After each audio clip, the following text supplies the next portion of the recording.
Hey, Dan Candell here, the anxiety relief guy, and I'm back here in my office. I've actually been out of my office for the past few months.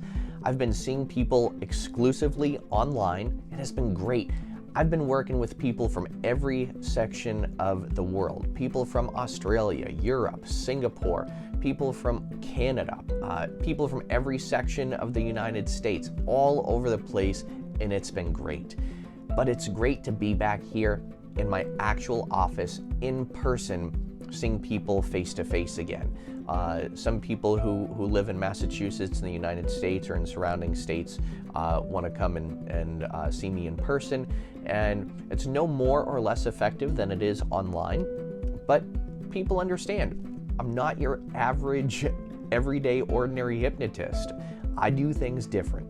So if you're new here, my name is Dan Candell. They call me the anxiety relief guy. And yes, I am a board certified hypnotist and a multi-award winning hypnotist and author and everything. And if you're new to the game, then please feel free to subscribe, feel free to like, feel free to rate, feel free to leave a comment. I'd love to hear from you. In today's video, I'm going to be talking about happiness, and I'm going to be talking about mental fitness, staying mentally tough or staying sane. There are 7 tips and techniques that I'm going to give you, plus a bonus one, so make sure you stick around. I'm actually going to flip-flop things. I'm going to give you the bonus one first. So here it is. People ask me all the time, how do I be happy? How do I be happy? Or I'll ask my clients, I'll say, as a result of you reducing anxiety, gaining confidence, what does that mean? What will you be doing? They'll say, oh, I'll be happier. What the hell does happiness mean? What is happy to you? What's it look like? What's it feel like? What are the tangible, quantifiable results that tell you I'm happy? Because here's what people think. People think that happiness is a one-stop shop. They think, oh my gosh, I'm happy, bing, and I'm gonna stay that way for my entire life. Yes. Au contraire, my friends. Happiness is a consistent journey. It's a consistent project. It's something that you work towards daily. And yes, there are times where things happen that kind of drain our happiness a little bit. And we got to fill the bank of happiness again. We got to fill ourselves with things that provide us with a sense of purpose. So here's one of the things that can do that. Number one, and this is going to sound so elementary. Number one, set goals. Now, why do you want to set goals? Because goals give you a sense of purpose as you put effort into achieving those goals. And whether they work out or don't, the effort that you put into that provides you with feedback. And if you put a lot of effort into achieving a goal and it doesn't work out the way you wanted it, guess what? It still provides you with feedback of what to do or what not to do. I'll never forget a conversation I had with my mom, and I'm like, you know, Mom, what are you going to do this weekend? And thinking she's going to say like, oh, I'm going to go to the beach, I'm going to do this. She said, you know, I only have 2 goals for this weekend. I want to clean off my bookshelf, and I want to scrub my stairs. And I said, great. Glad you're keeping the expectations low. And she said, no, that's not what I mean. She said, if that's all I get done this weekend, I'll be really happy because at least I've accomplished something. Wonderful. That's a really good mindset to have. When you put effort into something and you define what you want to achieve and accomplish, you put the effort into it, you start to build a greater sense of purpose, you start to do things with passion, you start to feel better about yourself, and you're like, I accomplished that. I feel really good about that. Number 2, I have some things written down here. I have some notes if you see me looking down.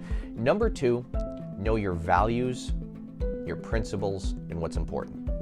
Here's why you want to know your values. When you know your values and your principles and what's important to you, you all of a sudden understand some situations and people that will fuel you to be happier and fuel you to feel better about yourself. I can't tell you how many people I work with where the foundation is they've got to understand their values and they don't. And we have 5 core values. And knowing what they are is crucial to being happy. And the reason is because if you put yourself constantly into situations that either don't support your values, or you're constantly going into situations where your needs aren't being met, how else do you think you're going to feel? You are going to, if that's how you choose to live life, or those are the situations you put yourself into, it's going to be like constantly going into and trying to fit yourself into like a square peg in a round hole. It's not going to be a good fit. So identifying and knowing what your values are allows you to become open and opens your awareness to people who support your values, who fuel your values, and can help you achieve the goals that are important to you. There are some people, and this is actually number 3 we're moving into now, there are some people that totally just drain us mentally. And the reason why they drain us mentally is because they either don't support the values that we have, or they have totally opposite values. They just do things and behave in ways that are incongruent with our belief systems. And it takes so much energy, and when we're expending so much energy into those people, it's not there's anything wrong with them, it's just that you don't mesh. And when you're trying to put all the energy to make yourself fit into that, it drains you energetically, and it causes you to feel fatigued. So by becoming aware of the relationships, personal, private, friend, even working relationships, social relationships that you engage in, you have to be very careful and very aware of the ones that really support you versus the ones that just drain you. And you can do this by doing what we call a relationship detox, where you become very aware of the people that drain you, and you become aware of the people that fuel you, or at least the traits and the attributes of each category.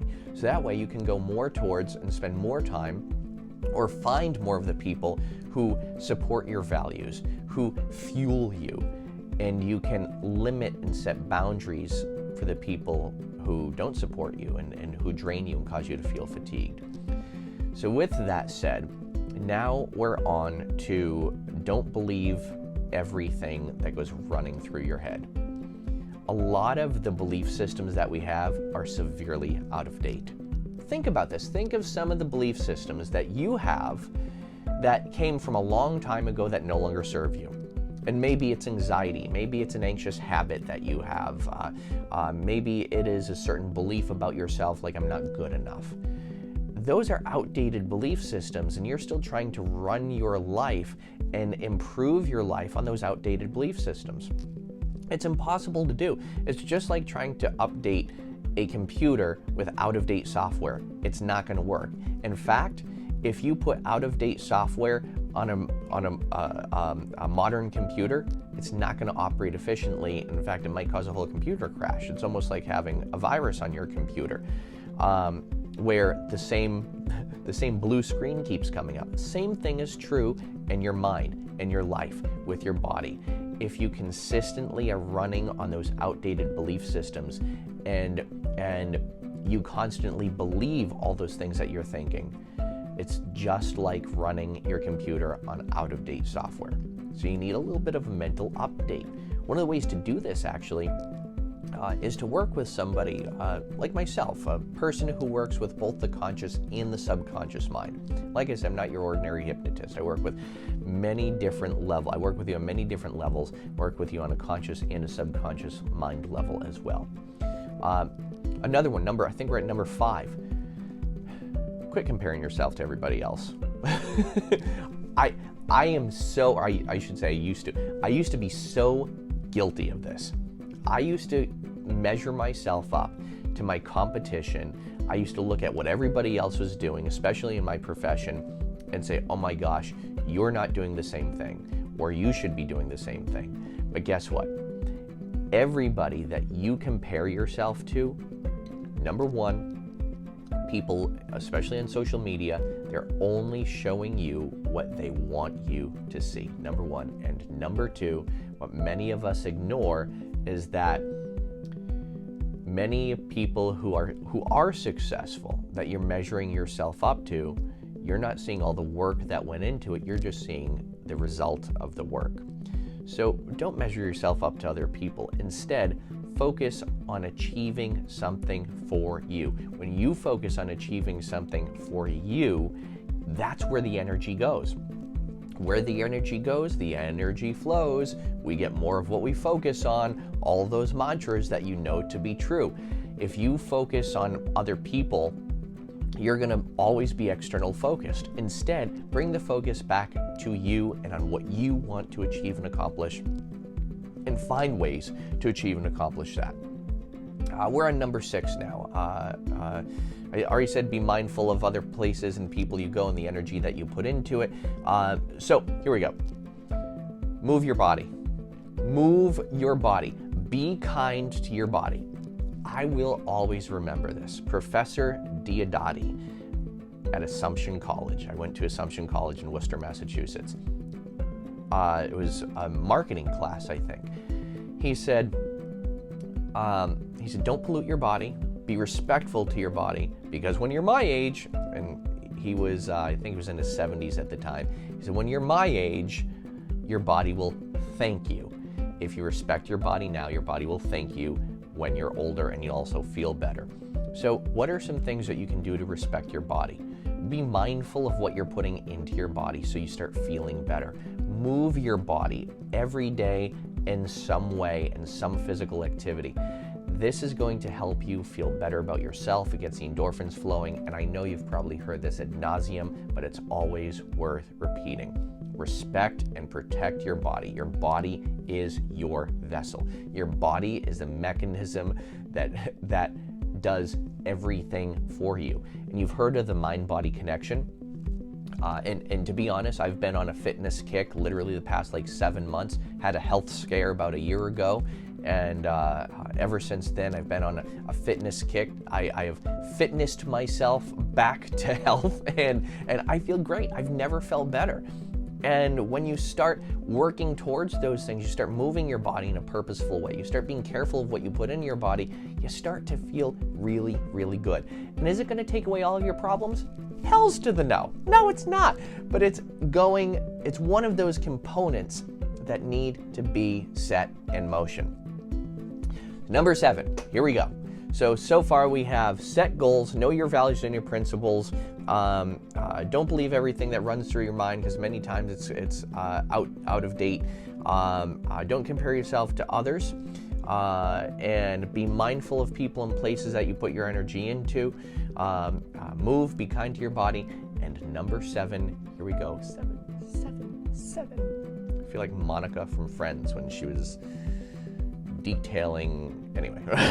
If you know the episode, you know what I'm talking about. So number is this: shift your emotions. Learn how to shift your emotions. This is so important. A client that I worked with earlier today, this person said, I'll wake up in the morning, I will feel like absolute dog caca. And it'll last till mid-afternoon. And it's usually until I start self-medicating. Wow, okay.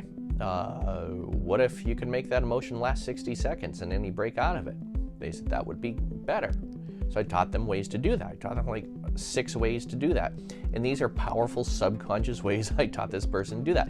But imagine how powerful it would be, how much more productive, how much more relaxed, how much more calm you'd be, how much more work you'd get done, how much things would flow better if you could break out of any negative emotion within 60 seconds to 5 minutes. Where most people, those negative emotions will last throughout the entire day and it'll freaking ruin their day. So imagine what it would be like if you could shift out of any negative emotional state and you could feel better. That is my jive. That's my jam. That's exactly what I help people with. And it starts with being aware of what's lying underneath the surface, my friends.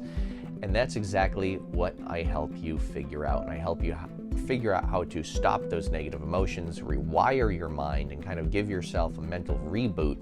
So we clear those negative things from your mind, and then we replace them with better feelings of confidence, of calmness, of self-control, of emotional control. So that way, all the things that used to bother you now empower you and inspire you instead. So if you need some deeper work to be done, if you need to be helped out and learn emotional control, learn how to overcome that anxious, itty-bitty, shitty committee to get your poop in a group and whatever other poop metaphors you want to use, hit me up, HMU, hit me up. And also, leave in the comments section, what do you do, or what could you work on? Out of these 7 things, what resonates more with you? What is one that you are going to take and focus on this week? Set goals, know your values and your principles, not believe everything that's going through your mind because a lot of it's outdated, not comparing yourself to others, be mindful and set boundaries with some of the people that you associate with, moving your body in a happy, healthy way, or shifting your emotions. What are you going to work on this week? So with that said, my friends, great pleasure always bringing this to you. Feel free to like, comment, rate, subscribe, and share. And I look forward to bringing you more content, more great videos. As always, be well, do good, be true to who you are.